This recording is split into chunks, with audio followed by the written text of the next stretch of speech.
Estudiantes, buen día. Continuamos con nuestra cuarta lección y en ese orden de ideas seguimos explicando todo lo relacionado a los principios del derecho probatorio.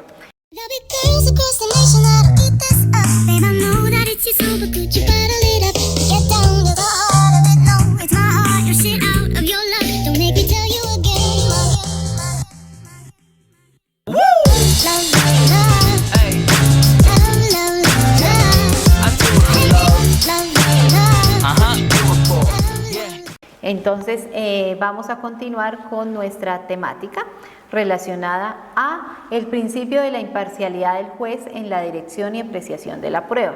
Este refiere que la actividad del juez debe estar orientada por el criterio en últimas de averiguar la verdad, bien sea decretando pruebas de oficio o las pruebas que se presentan por las partes. El principio de la concentración de la prueba busca en la práctica de las pruebas que se haga en una misma etapa del proceso. Si se practica de manera por partes, la averiguación de la verdad se pone en peligro. En ese orden de ideas se debe procurar que esa práctica probatoria se dé en primera instancia y se restrinja en la segunda. Asimismo, se debe practicar en una audiencia o en varias continuas, con el fin de evitar dilaciones injustificadas que tanto se miran en los procesos, de tal manera que lo que se pretenda es que el proceso se le dé una celeridad y sea ágil y expedito. Principio de la inmaculación de las pruebas. Consiste en que los medios allegados al proceso estén libres de vicios intrínsecos y extrínsecos que los hagan ineficaces o nulos. Recuerden que en nuestra clase anterior explicábamos todo lo relacionado a estos principios, a estos requisitos intrínsecos y extrínsecos. Asimismo, podemos decir, por dar un ejemplo, que la prueba testimonial, cuando el testigo es presencial, se tiene de mejor manera porque ya es un testimonio directo sobre lo que se ocurre en los hechos. Nuestro otro principio se refiere al principio de la libertad de la prueba. Este principio se caracteriza porque le da libertad a las partes y al juez para obtener las pruebas que sean pertinentes para demostrar los hechos que se investigan. Y en ese orden de ideas debemos hablar de dos aspectos. Primero, la libertad de medios de prueba, que se refiere a que las partes pueden disponer de los diferentes medios probatorios que consideren pertinentes, conducentes y útiles para demostrar el hecho que se pretende, y que exista libertad del objeto. Las partes deben demostrar los hechos de interés dentro de las oportunidades que establece la norma procesal. Es importante en este principio de la pertinencia, idoneidad o conducencia y utilidad de la prueba explicar cada uno de estos tres conceptos. Entonces, cuando hablamos de este principio, tenemos que hacer relación que el tiempo y el trabajo de los funcionarios judiciales y de las partes no debe ser mal utilizado, practicando pruebas que no conducen a nada, pues porque son improcedentes, ¿cierto? Entonces, cuando hablamos de conducencia, se refiere a la idoneidad legal que tiene una prueba para demostrar un determinado hecho. Cuando hablamos de la pertinencia, es la adecuación entre los hechos que se pretendan llevar a cabo en el proceso y los hechos que son tema de prueba. Consiste en que haya una relación lógica y jurídica en el medio y en el hecho que hay que probar. Cuando hablamos de pertinencia damos este ejemplo que es el testimonio de oídas, o sea, no es el testimonio de la persona que presenció los hechos, sino porque a mí me contaron qué pasó. Entonces, en ese sentido, pues ese testimonio carece de mérito porque no le consta directamente la ocurrencia de los hechos. A eso hablamos cuando hacemos relación a la pertinencia. Y la utilidad se refiere a que se estimula la actividad probatoria para que preste un servicio al proceso y contribuya a la convicción del juez. Seguimos con el principio de naturalidad, licitud de la prueba y el respeto a la persona humana. Entonces, tenemos que decir que el uso de todo método viola la libertad subjetiva y por tanto su aplicación debe estar prohibida en virtud de principios de pertinencia, idoneidad o conducencia y libertad de pruebas.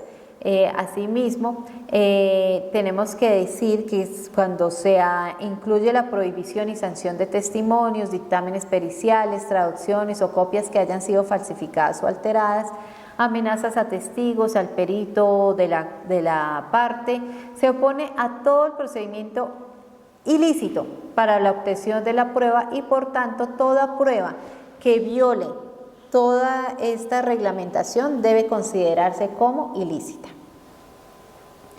El principio de la obtención coactiva de los medios materiales de prueba indica que los documentos, las cosas y en ocasiones las personas cuando son objeto de prueba, es decir, examen médico, deben ponerse a disposición del juez cuando tiene relación con los hechos del proceso.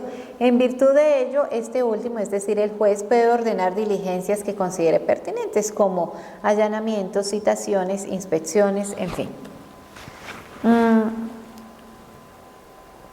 Principio de la evaluación o apreciación de la prueba. Significa que la prueba debe ser objeto de valoración en cuanto a su mérito para llevar a la convicción del juez, que es lo que siempre hemos hablado en materia probatoria. La apreciación la realiza valiéndose de conformidad con las reglas a la sana crítica. Principio inquisitivo. Pues se refiere a que el juez tiene las facultades para decretar y practicar las pruebas de manera oficiosa. Es un principio fundamental no solo de la prueba, sino también del proceso, del derecho procesal. Al juez se le define como el magistrado investido de imperio y jurisdicción que según sus competencias pronuncia decisiones en el juicio. Con base en esa definición y con base a toda la normatividad que le regula, pues él tiene todo ese poder potestativo para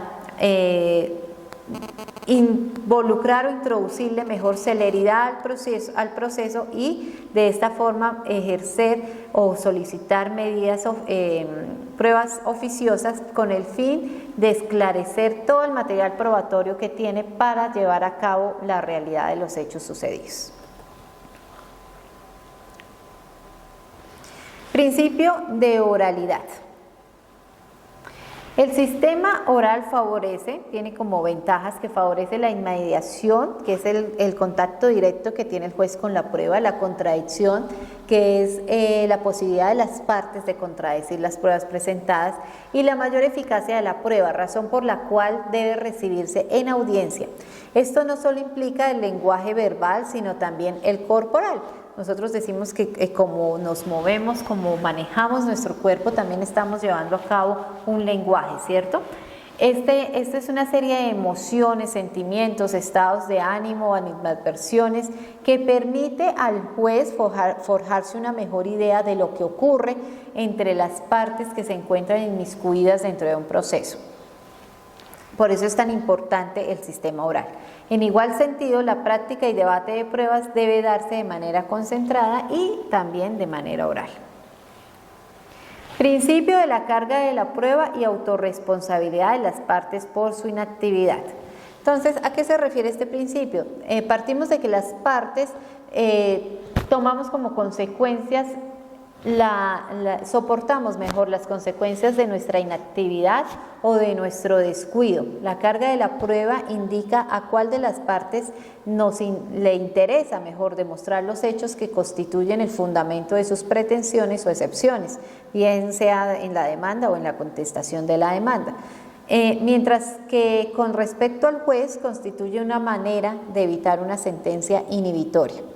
El Código General del Proceso establece que el juez de oficio o a petición de parte puede distribuir esa carga dinámica de la prueba y exigir que se demuestre determinado hecho a la parte que se encuentre en la situación más favorable de aportar esas evidencias o esclarecer los hechos controvertidos. Entonces, con esto damos por terminada el contenido de nuestra cuarta lección. Espero vernos en nuestro encuentro sincrónico. Que tengan una feliz tarde.